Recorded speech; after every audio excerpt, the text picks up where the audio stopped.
అత్తమ్మ టీవీకి స్వాగతం సుస్వాగతం. ఈరోజు నేర్చుకోబోయే రెసిపీ రైస్ వెరైటీ. ఆంధ్రాలో ఎంతో ఇష్టంగా తినే కొబ్బరి అన్నం. ఎంతో టేస్టీగా ఉండే ఈ కొబ్బరి అన్నం ఎలా తయారు చేయాలో ఈరోజు చూద్దాం. దీనికి కావలసిన పదార్థాలు: ముదురుగా ఉన్న కొబ్బరికాయలు 2, వాటిని పగలగొట్టి చిన్న చిన్న ముక్కలుగా కట్ చేసి పక్కన పెట్టుకోండి. వీటితో కొబ్బరి పాలు తయారు చేసుకుంటాము. లవంగ మొగ్గలు 10, యాలకులు 4, దాల్చిన చెక్క 7, ఒక 12 పచ్చిమిరపకాయలు పొడవుగా తరిగి పక్కన పెట్టుకోండి. ఒక పండిన టమాటా తీసుకొని దాన్ని కూడా పొడవుగా తరిగి పక్కన పెట్టుకోండి. రుచికి సరిపడా ఉప్పు, 1 టీ స్పూను పసుపు, చిన్న అల్లం ముక్క తీసుకోండి. దాన్ని చిన్న చిన్న ముక్కలుగా కట్ చేసి పక్కన పెట్టుకోండి. 1 కప్పు బియ్యం అంటే దాదాపు 1/2 కేజీ. దానికి 2 కప్పుల కొబ్బరి పాలు, 2 టేబుల్ స్పూన్ల నెయ్యి, పుదీనా, కొత్తిమీర. ఇప్పుడు కొబ్బరి పాలు ఎలా తయారు చేయాలో చూద్దాం. పెద్ద మిక్సీ జార్ తీసుకొని చిన్నగా తరిగి పెట్టుకున్న కొబ్బరి ముక్కల్ని అందులో వేయండి. దానికి 200 ml నీళ్లు, అంటే చాలా కొద్దిగా నీళ్లు వేస్తే మిగతా 300 ml నీళ్లు కొబ్బరిలో వస్తాయి. ఒక 5 నిమిషాల పాటు బాగా గ్రైండ్ చేయండి. బాగా కొబ్బరి పాలు వచ్చే వరకు గ్రైండ్ చేయండి. చూసారు కదా, కొబ్బరి పాలు రెడీ అయినాయి. వీటిని ఒక ఫిల్టర్ తీసుకొని అందులో వేసి ఫిల్టర్ చేయండి. పైన పిప్పంతా ఉండి కొబ్బరి పాలు అడుక్కి వస్తాయి. కొంచెం నొక్కుతూ ఫిల్టర్ చేయండి. ఇంకా అందులో ఉన్న పాలు రావాలంటే ఒక పల్చని గుడ్డ తీసుకొని అందులో పైన పదార్థం అంతా వేసి దాన్ని గట్టిగా పిండండి. ఒక సిల్క్ క్లాత్ తీసుకోండి.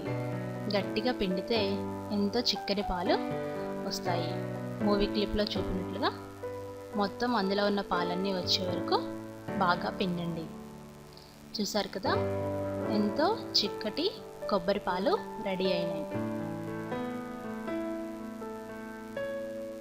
ఇప్పుడు 1 గ్లాసు బియ్యానికి 2 గ్లాసులు కొబ్బరి పాలు రెడీ అయినాయి. బియ్యాన్ని ఒక బౌల్లో తీసుకోండి. నీళ్లు పోసి 2-3 సార్లు బాగా కడిగి ఒక 10 నిమిషాలు నానబెట్టుకోండి. 10 నిమిషాలు నానిన తర్వాత మిగతా ప్రాసెస్. ఇప్పుడు తయారీ విధానం నేర్చుకుందాం. 10 నిమిషాలు నానిన తర్వాత ఆ వాటర్ పడవేసి ఆ బియ్యంలో దాల్చిన చెక్క, లవంగాలు, యాలకులు ఇవి కొంచెం నేతిలో వేయించి వేసుకోవచ్చు, లేదా పచ్చిగా అయినా వేసుకోవచ్చు. కట్ చేసి పెట్టుకున్న అల్లం ముక్కలు, కట్ చేసి పెట్టుకున్న పచ్చిమిరపకాయలు, కట్ చేసి పెట్టుకున్న టమాటాలు, పచ్చిమిరపకాయలు పచ్చివే వేయాలి. సరిపడా ఉప్పు, 1 స్పూను పసుపు,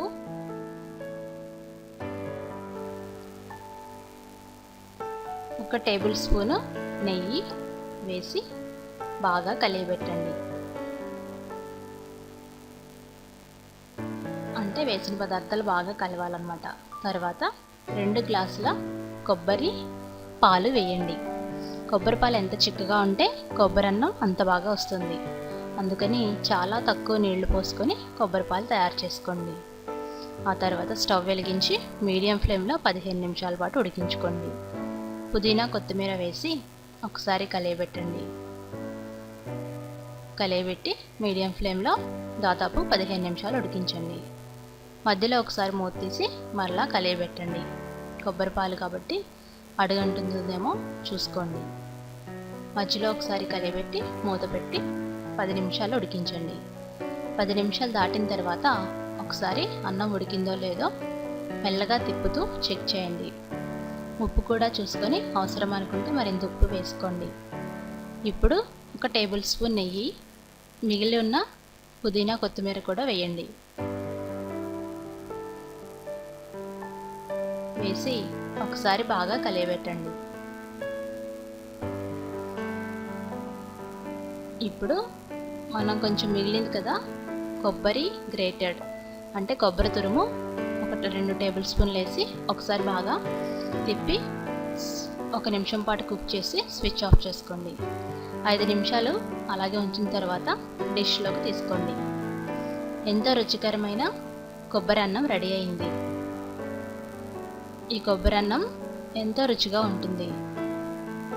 కొబ్బరి ముక్కలతో గార్నిష్ చేసుకొని చికెన్ కూరతో సర్వ్ చేసుకుంటే ఎంతో రుచికరమైన డిష్ రెడీ అయింది.